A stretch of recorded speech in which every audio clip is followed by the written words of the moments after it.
coefficients are defined, and you can find some derivation which will describe how the energy balance takes place, but then it is not for us.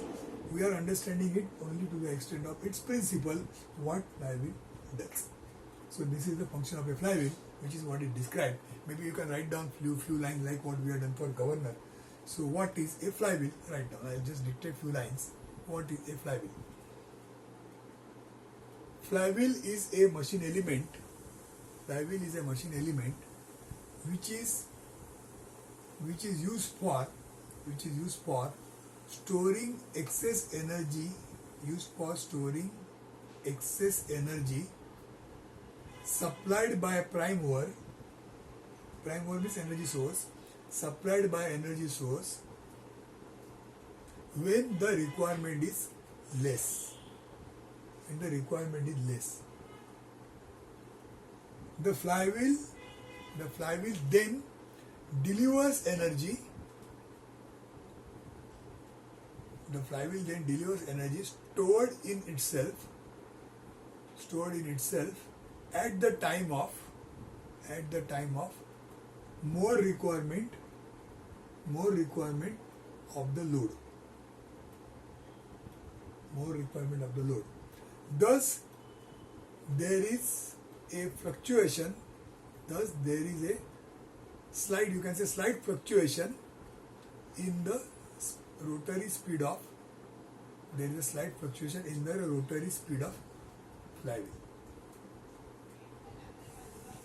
Okay, so we are written in brief what happens to the flywheel. It is a disc which rotates, its speed fluctuates, and why it fluctuates is because it supplies and it again receives, it stores, again it delivers, again it stores, again it delivers, and this happens in every cycle.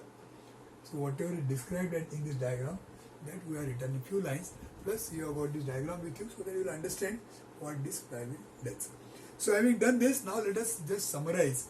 The topic is flywheels and governors. Earlier we have seen what governors are doing. Now we have seen what flywheels are doing.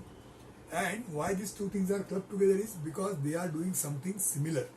There is some similarity between the two, but there is some difference between the two.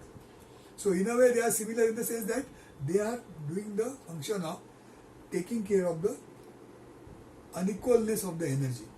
The energy requirement, when it varies, how to take care of that variation, that is done by both of them.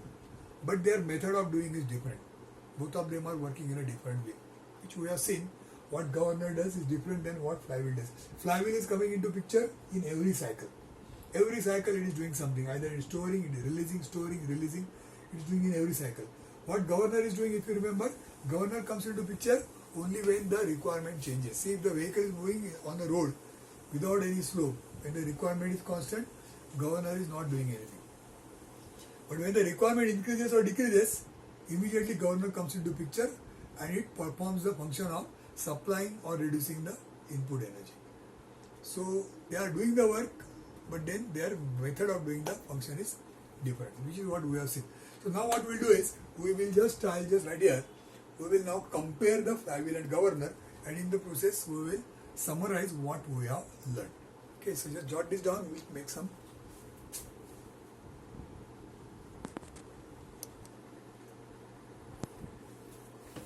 Okay, so now let us summarize by way of comparison. You make two parts, flywheel side and governor side. Let's write down some points. So write down point number 1. I'll just dictate.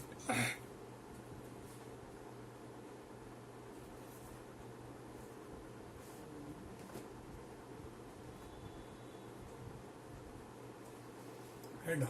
Flywheel. It is used to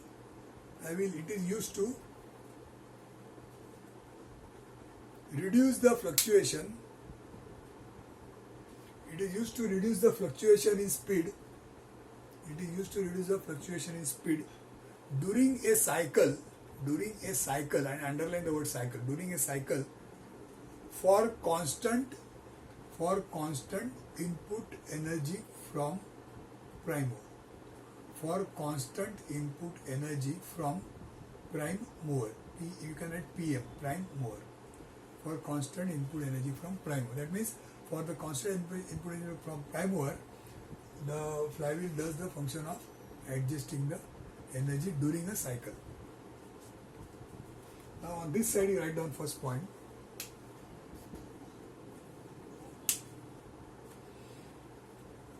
It is used to control mean speed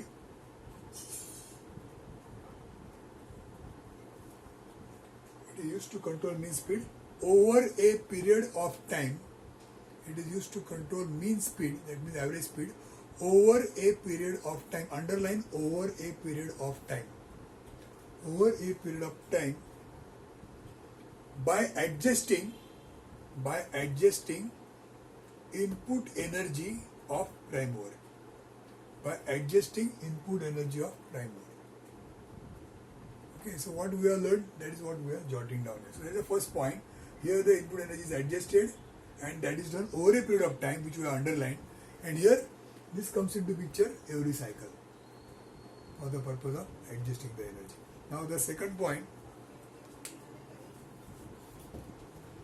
on the flywheel side write down second point. It has no influence on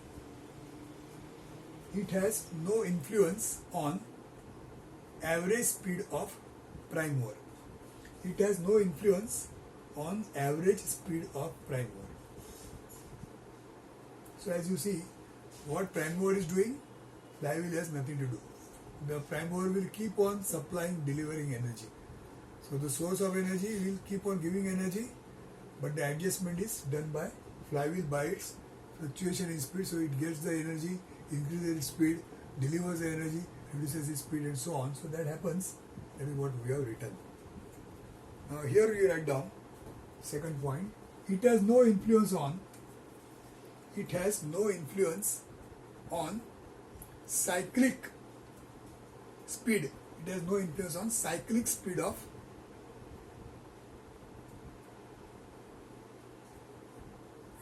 just cyclic speed. It has no influence on cyclic speed.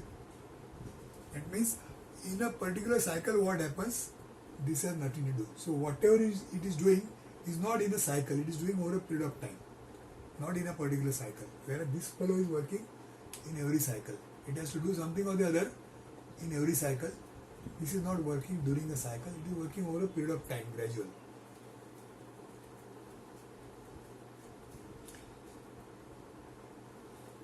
Third point.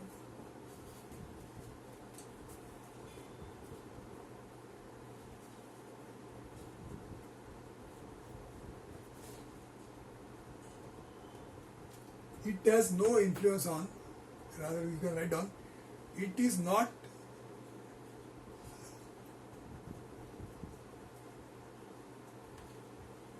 working for changing load demands. It is not working for changing load demands of prime mover.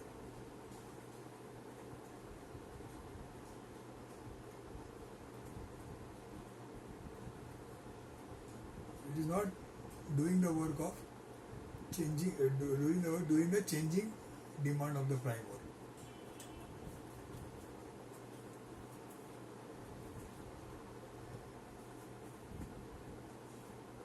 Here you write down the changing demand of the prime mover. The changing demand of the prime mover is fulfilled by adjusting the input energy supply. By adjusting the input energy supply for the prime mover. By adjusting the input energy supply for the prime mover. So what we have learned is what is described here in 3 points. So we already learned them individually, what they do, how they work, and in the form of comparison we have again summarized what we have learned. Before we close, just to give you one more example of what this flywheel does, how it stores energy and so on. You imagine flywheel is basically a disc. So imagine a metal disc, say of this size, a big size, say let's say 2 feet diameter and say about 2 or 3 inches thickness. That is the size, like a tire, like a car tire. That is a metal disc of that tire size. You can imagine how heavy it will be. So that kind of a disc is there, and that disc is rotating with certain speed. Now you can imagine how much energy is there in such a heavy wheel which is rotating. Suppose you are asked to stop it. Can you hold and stop it? You cannot hold and stop because you can immediately realize that it is a heavy mass and it is plus rotating. So it has got a lot of energy in it. So that exactly is the energy which is there in the flywheel, which is used for the purpose of punching action, what we have drawn earlier. During the punching action, when the cutting starts, it requires more energy. So from where it gets the energy? Such a big wheel, which is a flywheel, heavy mass, which is rotating, it has got certain momentum. So that wheel, when it is rotating, it is capable of giving you the necessary amount of energy which can be used for cutting purpose, in addition to what prime mover is giving. So that strength which is there in the rotation, which you can feel by hand. Suppose you try to hold it by hand, you will come to know that it is not possible because it can just turn you, because that much energy it has got. So that kind of energy which is there, which is capable of turning yourself if you try to hold it. So that energy is the one which is doing the function of cutting the plate, in addition to what energy is also taken from the prime. So that is how flywheel works in delivering energy, because it is already having energy in it because of its mass and speed. Okay, so that is the topic flywheels and governors which we have described here. Our discussion was limited to the extent of the principle on which these two elements work. On what principle they work, what do they do?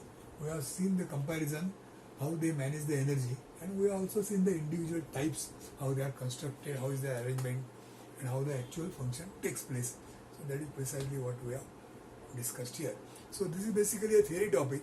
So if you think about exam, you can be asked questions more of a theory type, like say for example, write a comparison of flywheel and governor, something like this, or what is a flywheel, what is a governor, draw a sketch of say Hartnell governor and describe its function, or Powell governor, and so on. So such kind of things can be asked because it's a theory topic. There is no derivation or formulae or some such calculations, problem solving, etc. Just a theory topic. Okay. So with this we'll come to the end of this session. Thank you.